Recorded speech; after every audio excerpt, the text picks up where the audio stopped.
Hello and अस्सलाम वालेकुम students. हम लोगों ने लास्ट टाइम जो टॉपिक देखा था that was Coulomb's law.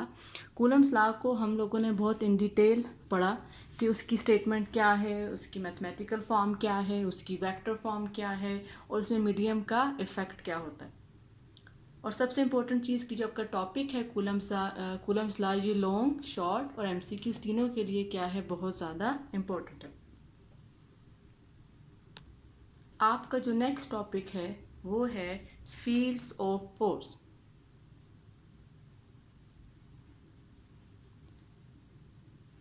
Her force की फील्ड होती है, या हम ये भी कह सकते हैं कि किसी भी फील्ड में जो ऑब्जेक्ट है वो दूसरे ऑब्जेक्ट के ऊपर क्या एक्सर्ट कर सकता है, फोर्स को एक्सर्ट कर सकता है। जो कूलम फोर्स टॉपिक आप लोगों ने जो पढ़ा आप लोगों ने, उसमें जो हम चार्ज यूज़ कर रहे थे वो उसकी जो मैग्नीट्यूड है वो बहुत ज़्यादा स्मॉल था। हमने पॉइंट चार्जेस को यूज़ किया था। इसका मतलब है उसमें जो फोर्स लग रही है वो भी कंपैरेटिवली क्या है, कम है। बट एक्चुअल जो आपकी फोर्स है रियल लाइफ में, रियल वर्ल्ड में, उसकी वैल्यू क्या है, बहुत ज़्यादा।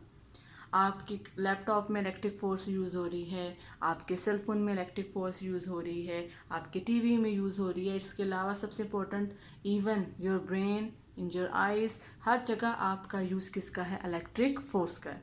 तो इसीलिए इस टॉपिक के ऊपर यानी इलेक्ट्रिक फोर्स के ऊपर उसकी जो इम्पोर्टेंस है वो क्या है, बहुत ज़्यादा। और हमें इसको मज़ीद थोड़ा सा क्या करना पड़ेगा, डिस्कस करना पड़ेगा। हम एक एग्जांपल से स्टार्ट करते हैं। लेट्स से मैं आपको ये कहती हूँ कि एक चार्ज है और उस चार्ज के पास से एक दूसरा चार्ज गुजर रहा है। तो अब जो दूसरा चार्ज गुजर रहा है, या तो उसके ऊपर अट्रैक्शन की फोर्स होगी या रिपल्शन की। ओके, अब ये तो क्लियर हो गया कि या अट्रैक्शन है या रिपल्शन है। लेकिन ऐसा कौन सा फिनोमिना है, ऐसा कौन सा प्रोसेस है, या ऐसा कौन सा मैकेनिज्म है जिसकी वजह से आपकी जो फोर्स है वो ट्रांसफ़र हो रही है from one place to another place. इसका जो आंसर था वो हमें किसने दिया, माइकल फैराडे ने। माइकल फैराडे ने हमें कंसेप्ट दिया इलेक्ट्रिक फील्ड का, और उसकी मदद से हमें इस क्वेश्चन का आंसर मिला कि फोर्स कैसे ट्रांसफ़र हो रही है। हमें जो चीज़ पहले मालूम थी वो ये थी कि Newton's law of gravitation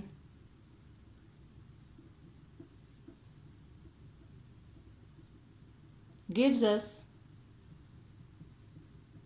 information about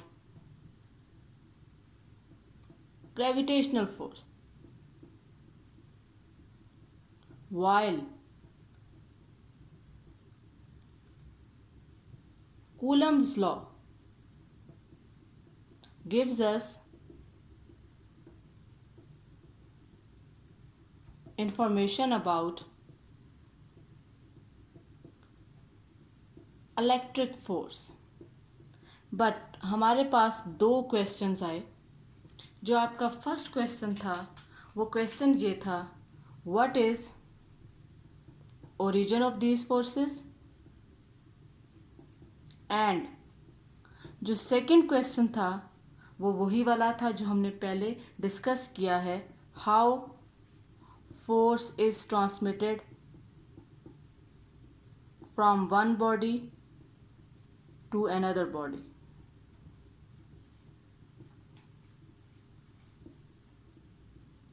अब जो फर्स्ट क्वेश्चन का आंसर है दैट इज अननोन, कि ओरिजिन क्या है फोर्सेस का, ग्रेविटेशनल फोर्स का एंड इलेक्ट्रिक फोर्स का। अब इसका ओरिजिन जब हमें मालूम ही नहीं है तो हम ये कहते हैं कि ये बाय डिफ़ॉल्ट है या नेचर में है कि हर जो चार्ज है उसके इर्द गिर्द क्या है, इलेक्ट्रिक फील्ड है। इन अदर वर्ड्स हम ये भी कह सकते हैं कि जो आपकी इलेक्ट्रिक फोर्स है और जो ग्रेविटेशनल फोर्स है वो बेसिक फोर्स ऑफ नेचर। लेकिन जो सेकंड क्वेश्चन है, हाउ फोर्स इज ट्रांसमिटेड, इसका आंसर फिर हमें किसने दिया, माइकल फैराडे ने। और उसने हमें किस चीज़ का कंसेप्ट दिया, उसने हमें कंसेप्ट दिया इलेक्ट्रिक फील्ड का। Michael Faraday introduced the concept of electric field. Michael Faraday introduced the concept of electric field. Now, what is electric field? According to Michael Faraday, electric field is produced around every charge. Her charge के इर्द गिर्द क्या मौजूद है? Electric field है। और ये क्या है? एक इंट्रिंसिक प्रॉपर्टी है। उस जो चार्ज बॉडी है उसकी ये इंट्रिंसिक प्रॉपर्टी है कि उसके इर्द गिर्द क्या मौजूद है? Electric field. हम इसको डिफाइन कर सकते हैं, द स्पेस और reason around the charged particle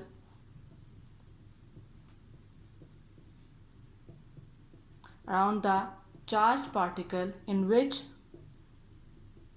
it exert force on other charged particle.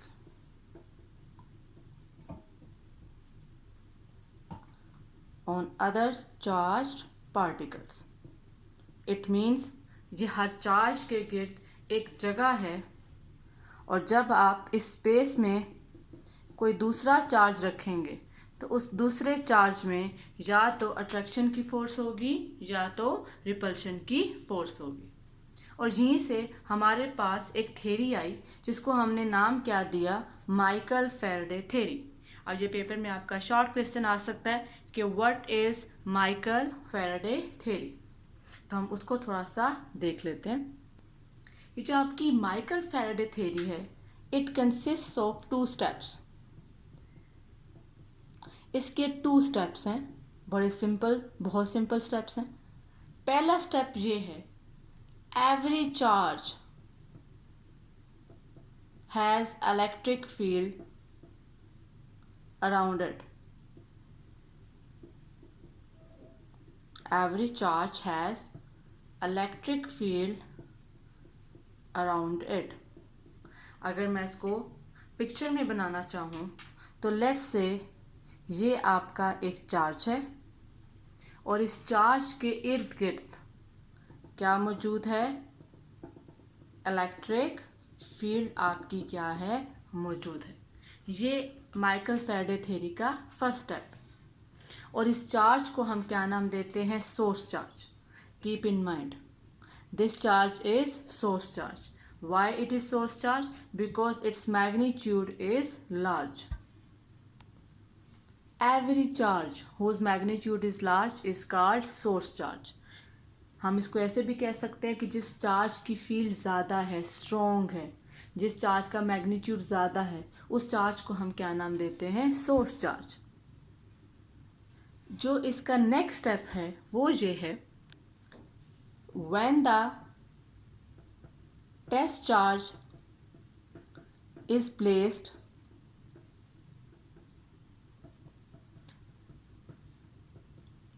in the electric field of source charge,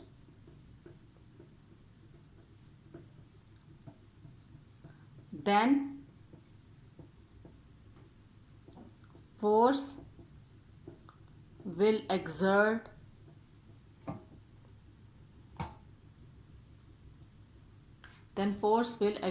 on test charge.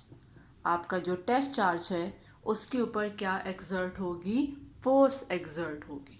अगर मैं इसको पिक्चर में दिखाना चाहूँ आपको, लेट्स सी इट। ये आपका एक सोर्स चार्ज है और ये उसके इर्द गिर्द क्या मौजूद है? इलेक्ट्रिक फील्ड आपकी क्या है? मौजूद है। अब जब मैं इस इलेक्ट्रिक फील्ड के अंदर एक टेस्ट चार्ज रखती हूँ, टेस्ट चार्ज एक तो हमेशा क्या होता है? पॉजिटिव, और दूसरा उसका मैग्नीट्यूड क्या होता है? बहुत ज़्यादा स्मॉल। इसको अभी हम थोड़ा सा देखेंगे भी सही टेस्ट चार्ज को। बहरहाल जब मैं इस सोर्स चार्ज की फील्ड के अंदर इस टेस्ट चार्ज को रखती हूँ तो ये जो सोर्स चार्ज की फील्ड है वो इसकी फील्ड के साथ क्या करती है? इंटरेक्ट करती है। जब वो इसकी फील्ड के साथ इंटरेक्ट करती है तो वो फिर ये इसकी फील्ड है। जब ये दोनों fields red lines and black lines, जब ये दोनों फील्ड इंटरेक्ट करती हैं तो इस केस में जो फोर्स इस चार्ज के ऊपर लगेगी वो कौन सी होगी? Repulsive, because both charges are positive charges, so this charge will move away. ये आपकी क्या थी? Michael Faraday theory. हर चार्ज की क्या होती है? Electric field. और जब आप एक टेस्ट चार्ज को एक सोर्स चार्ज के इलेक्ट्रिक फील्ड के अंदर रखेंगे तो उस चार्ज के ऊपर, जो टेस्ट चार्ज आपने रखा हुआ है, उसके ऊपर क्या एग्जर्ट होगी? फोर्स आपकी क्या होगी? एग्जर्ट। क्यों होगी एग्जर्ट? क्योंकि दोनों फील्ड एक दूसरे के साथ क्या करेंगे? इंटरेक्ट करेंगे। यहाँ पे आपकी जो फर्स्ट हेडिंग थी that was Michael Faraday theory, वो कंप्लीट हुई। हम ज़रा टेस्ट चार्ज को थोड़ा सा एक्सप्लेन कर लेते हैं। ये आपका नोट्स का जो है वो हिस्सा नहीं है, रफ है। अगर आप इसको लिखना चाहते हैं तो आपकी मर्ज़ी है। टेस्ट चार्ज क्या होता है? एक ऐसा चार्ज जिसका मैग्नीट्यूड क्या है? बहुत कम। ठीक हो गया। अब इस चार्ज का मैग्नीट्यूड इतना कम है कि वो इस चार्ज की फील्ड को डिस्टर्ब नहीं करता। क्यों डिस्टर्ब नहीं करता? क्योंकि इसकी फील्ड क्या है? बहुत ज़्यादा वीक है। तभी डायग्राम में जब मैंने डायग्राम बनाई थी, मैंने इस चार्ज को मूव करवाया था कि ये चार्ज रिपेल हो रहा है। ये चार्ज मूव नहीं करेगा। क्यों नहीं करेगा? Because it is strong charge, this is heavy charge. इसके ऊपर चार्ज क्या है? बहुत ज़्यादा है। इसकी फील्ड के ऊपर कोई इफेक्ट नहीं होगा इसका, बट दिस इज़ वीक, तो ये चार्ज आपका क्या होना शुरू हो जाएगा? रिपेल होना शुरू हो जाएगा। तो इस चार्ज को हम क्या नाम देते हैं? Test charge. और जो आपका ज़्यादा चार्ज है उसको हम क्या नाम देते हैं? Source charge. तो बेसिकली हम टेस्ट चार्ज को यूज़ कर रहे हैं to find the strength of electric field. हम इस टेस्ट चार्ज को यूज़ कर रहे हैं to find the strength of electric field. जो आपकी सेकंड हेडिंग है इस टॉपिक की, that is electric field strength. कि आपकी इलेक्ट्रिक फील्ड स्ट्रेंथ क्या है? जितनी फोर्स, ये जो आपने टेस्ट चार्ज रखा था, जितनी फोर्स इसके ऊपर ज़्यादा लगेगी, इसका मतलब है उतनी ही स्ट्रेंथ भी फील्ड की क्या है? ज़्यादा है। अगर आपने जो टेस्ट चार्ज रखा था, अगर वो कम मूव होगा, उसके ऊपर फोर्स कम लगेगी, तो इसका मतलब है कि जो आपकी स्ट्रेंथ है फील्ड की वो भी क्या है? कम। तो in short, electric field strength में जो सबसे बड़ा रोल है वो किसका है? टेस्ट चार्ज का। तो जब हम इसको डिफाइन करने लगेंगे तो हम इसकी डेफिनेशन क्या लिखेंगे? The force experienced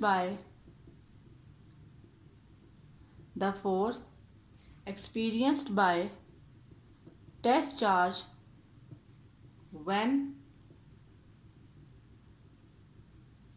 it is placed in the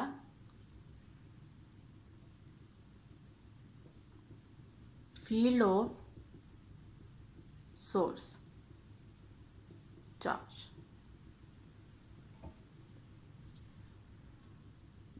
अगर मैं इसी चीज़ को इक्वेशन में लिखना चाहूँ, इलेक्ट्रिक फील्ड स्ट्रेंथ को हम किससे रिप्रेजेंट करते हैं? ई से।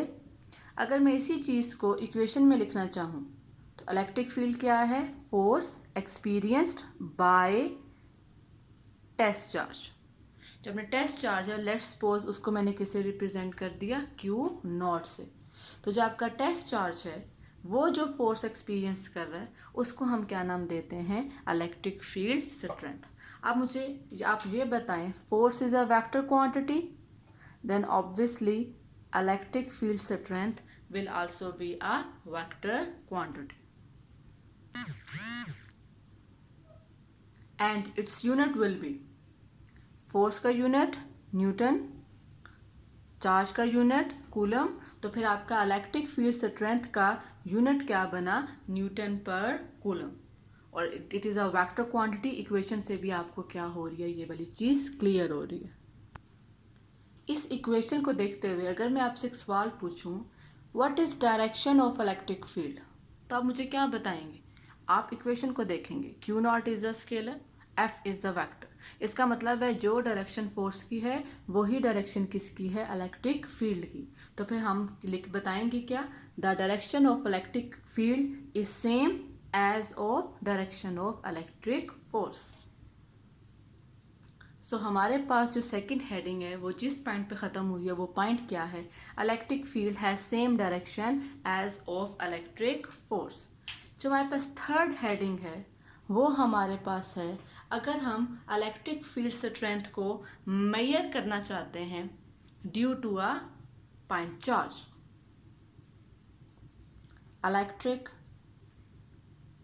इंटेंसिटी या इलेक्ट्रिक फील्ड इंटेंसिटी या इलेक्ट्रिक फील्ड स्ट्रेंथ, ये एक ही बात है, due two point charge.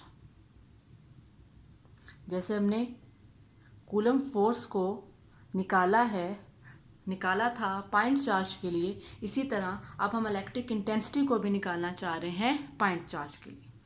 Equation आपके सामने थी, that was E is equal to F/Q। आपको पता है E आपका किसके इक्वल था, F/Q0 के इक्वल था। ठीक हो गया। और जब हमने पॉइंट चार्ज की बात की थी तो पॉइंट चार्ज के केस में जो आपकी फोर्स की इक्वेशन थी वो कुछ इस तरह से थी कि Q1 Q2/r², बट इस केस में हम उसको क्या नाम दे रहे हैं, एक चार्ज आपका Q है और दूसरा चार्ज आपका क्या है, Q0/r²। अब आपको F की वैल्यू क्या है मालूम, तो आप इसको जब यूज़ करेंगे E का आंसर निकालने के लिए तो F की जगह आप क्या पुट कर देंगे, Q0/r², और ये Q0 आपका क्या रहेगा, एज इट इज़, इसके अंदर कोई फ़र्क नहीं आएगा। अब यहाँ से Q0 से Q0 आपका क्या हो गया, कैंसिल, और आपके पास जो इलेक्ट्रिक फील्ड की इक्वेशन आई वो कुछ इस तरह से है, KQ/r²। Now keep in mind, this is also electric field strength equation and this is also electric field strength equation. The difference is, this is specifically for the point charge, KQ/r². This Q0 is test charge while this Q is a source charge. आप कौन सी equation use करेंगे, it will depend upon the कि आपको data में क्या चीज़ given है। और अगर मैं इसको वेक्टर फॉर्म में लिखना चाहूँ तो मेरे पास इक्वेशन कुछ इस तरह से आएगी। ये मेरे पास इलेक्ट्रिक फील्ड स्ट्रेंथ की वेक्टर फॉर्म आ गई। अब जो आपकी लास्ट हेडिंग है इस टॉपिक की, that is effect of medium.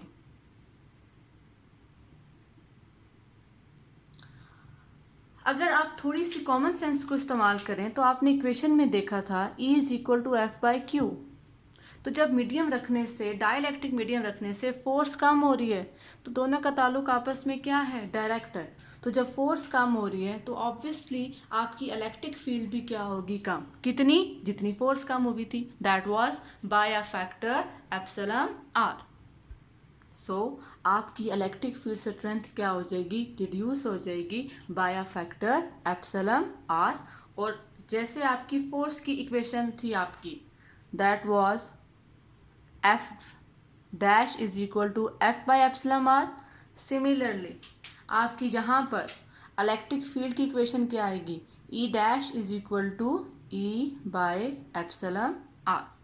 E क्या है, electric field in presence of free space, and E' क्या है, electric field in presence of dielectric यानी इंसुलेटर।